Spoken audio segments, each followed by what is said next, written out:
அந்த ஹதீஸோட சேர்த்து தான் சொல்றாங்க, பாதுரு பில் அமாலி, உடைய அறங்களிலே நீங்கள் கவனம் செலுத்துங்கள், அதில் அக்கறை எடுங்கள்.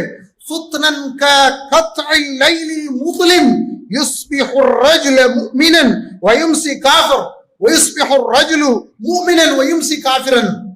உங்களை சூழ உள்ள குழப்பங்கள் இருக்கிறதே, அது கார் இருள் சூழ்ந்த இருளை போன்று உங்களை கவ்விக்கொண்டிருக்கிறது.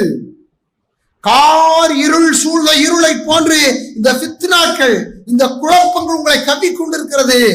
இந்த நேரத்துல ஒரு மனுஷன் காலையில முஸ்லீமா இருப்பான், சாயந்தரம் காஃபிர் ஆகிறான். காலையில காஃபிரா இருக்கிறேன், சாயந்தரம் முஸ்லீம் ஆயிடுறான். அந்த ஹதீஸை முடிக்கும் போது இப்படி சொல்றாங்க, இந்த உலகத்து அற்ப கிரயங்களுக்காக மார்க்கத்தை விற்கக்கூடியவர்களாக மாறி விடுவார்கள். முஸ்லீம்கள் நிறைய பேர் அப்படி மாறிட்டாங்க.